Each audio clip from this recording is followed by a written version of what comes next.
History often paints the French Empire in strokes of enlightenment as a noble force spreading reason, art, and progress across the globe. The myth of the mission civil, the civilizing mission endures in textbooks and official rhetoric draped in the language of philosophy and humanism. But behind this veil of sophistication was a brutal machinery designed not to enlighten, but to dominate, spanning Africa, Southeast Asia, the Caribbean, and the Pacific. The French Colonial Empire maintained control not through the promise of liberty, but through calculated violence. It was a regime that prized order above all and was willing to enforce that order with whip, iron, fire, and death. While French intellectuals debated liberty in Parisian cafes, thousands were being starved in prison camps in Indochina. While French missionaries preached salvation, young African children were FGGD in colonial classrooms for speaking their native languages. The same state that championed the ideals of the French Revolution, liberty, equality, fraternity, routinely mutilated, executed, and silenced entire populations in its colonies. This is not the history found in official declarations or marble monuments. This is the hidden anatomy of empire built on fear, sustained by cruelty and justified through bureaucracy. In this documentary, we expose the darkest tools of that imperial machine. These are not isolated events, not footnotes to progress. They were policy. They were ritual. They were the beating heart of colonial control. This is the story of punishment in the French Colonial Empire, a story not of civilization, but of chains. In the heart of French Equatorial Africa, punishment took on a physical form, thick, twisted, and soaked in blood. The chicket, a whip, often made from the dried hide of a hippopotamus, became a staple of colonial discipline. Its stiff, serrated edges could slice skin open with a single lash. But the chat wasn't merely a weapon. It was a message. Colonial administrators used it liberally on plantation workers, prisoners, children, and even elders. There was no crime too small, no person too young. The punishments were public, designed to humiliate as much as hurt. Men were tied to posts in town squares, their shirts ripped from their backs. Children were lined up to witness the beatings, taught from an early age that power had a sound, the sickening crack of leather on flesh. A single session of chicket punishment could include 25, 50, even 100 lashes. Victims often lost consciousness, someone into shock. In several documented cases, the beatings resulted in permanent disability or death. And yet, the whip's use was not seen as an atrocity, but as a bureaucratic procedure. Colonial officers logged lashes like accountants, tracked coins, a ledger of pain, sanctioned and signed. In many areas, laborers were required to meet rubber or palm oil quotas. Failure meant punishment, often administered on the spot with no trial or inquiry. Entire villages bore the scars of this system. The chicket wasn't meant to rehabilitate. It was meant to remind, to embed the empire's authority into the very skin of its subjects. French colonial reports, written in detached administrative language, mentioned chicket use casually, as one might mention rainfall. Its normalization was chilling. The whip was civilization's tool, according to the empire, bringing order to the savage through pain. But what it truly brought was generational trauma, deep psychological scars, and a legacy of fear passed down like inheritance. In the vast stretches of French West Africa and the Caribbean, punishment took a more permanent form. Mutilation, bodily disfigurement, was not an accidental outcome of violence. It was the violence itself. Colonial authorities used it as both a penalty and a symbol. Runaways from plantations often returned with missing ears or deep scars across their faces. In Senegal and Martinique, rebellious workers had noses severed, cheeks branded with hot irons or tendons sliced to prevent escape. These weren't crimes committed by rogue soldiers. They were state-approved practices, often recorded and photographed. Photographs of mutilated Africans, often taken by French officers themselves, were archived in colonial records as evidence of justice served. In one chilling image from early 20th century Dahomey, modern-day Benin, a young man kneels with a fresh brand on his back, a mark he would carry to his grave.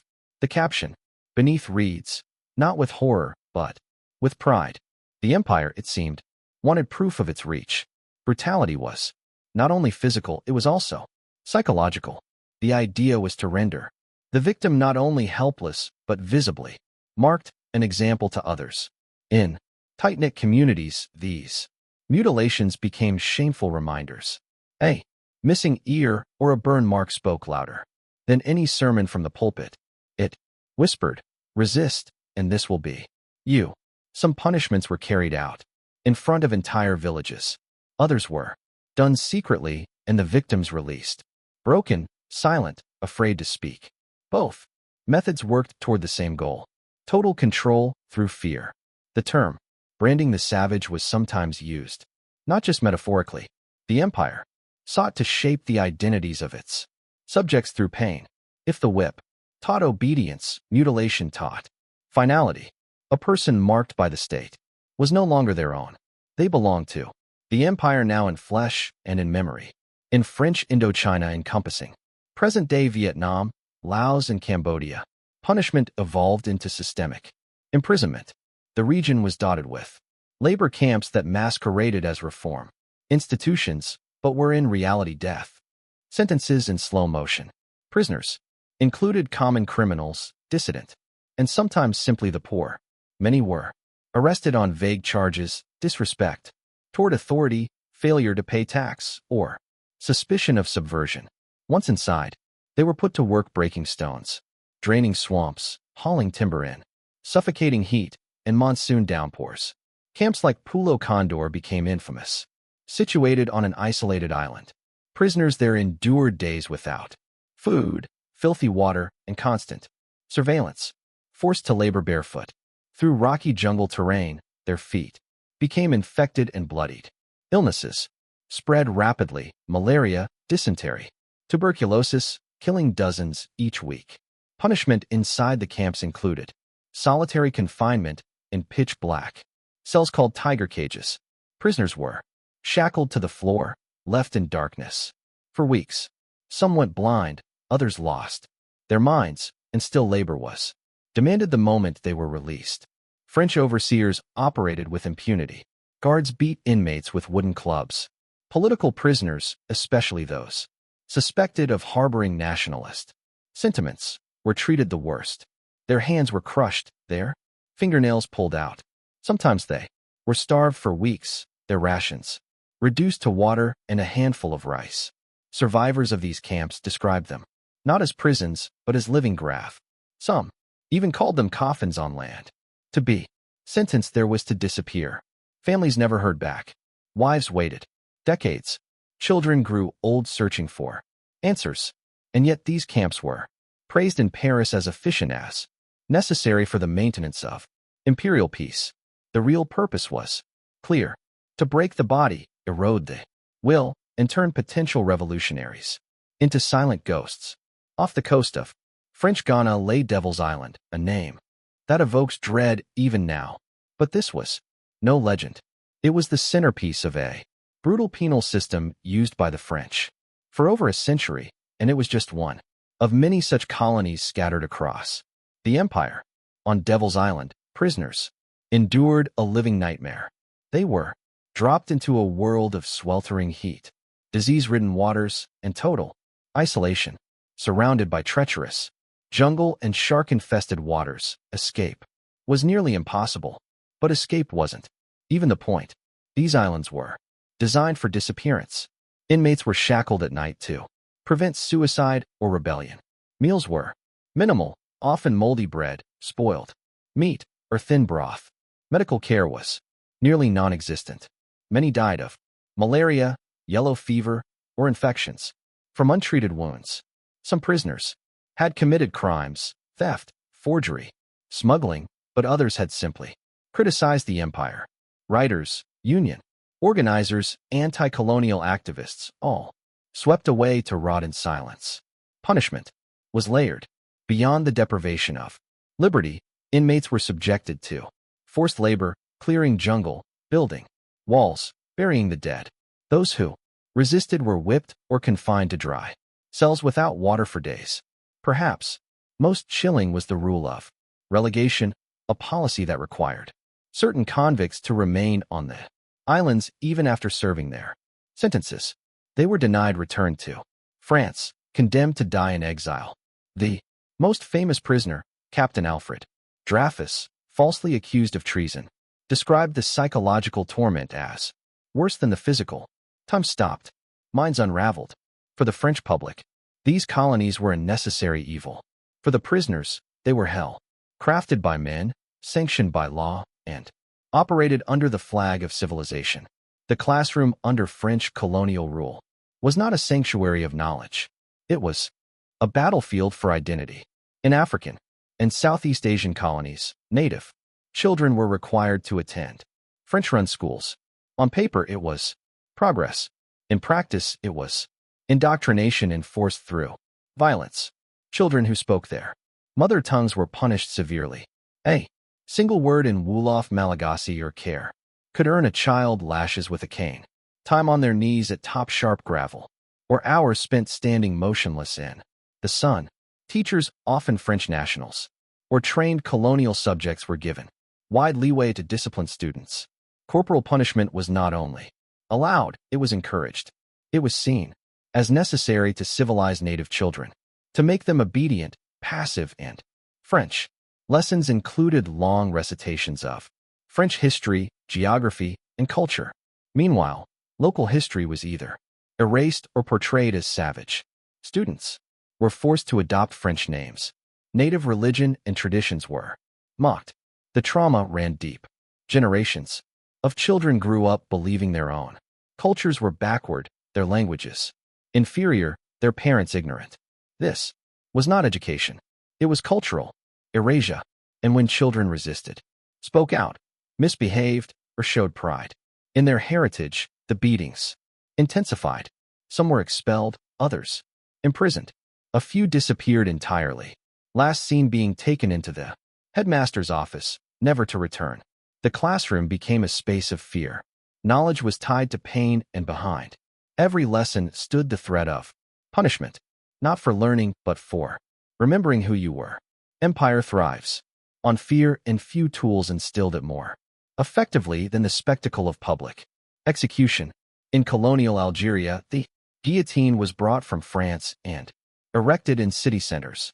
In Senegal, gallows were built in public squares. Execution days were announced like festivals, except the crowd came not for joy but to be reminded. Prisoners, often political dissidents or rebellious villagers, were paraded through streets, their charges read aloud. Then, before families and children, their lives were ended. French officials claimed these executions were lawful, just, necessary, but they were also performative, calculated displays of total control. The body of the condemned became a symbol of resistance, crushed, of empire, unchallenged. Sometimes the bodies were left hanging for hours. In other cases, severed heads were displayed on spikes. Villagers were forced to watch, some even required to participate, digging grave, holding ropes, cleaning the blood. There was no dignity in death. The goal was not just to kill, but to terrify. And it worked. Oral histories from across the empire speak of children who never spoke again after witnessing an execution, of mothers who fled their villages, of entire communities silenced by the echo of drums and screams. This was not justice. This was ritualized terror. And for the French Empire, it was business.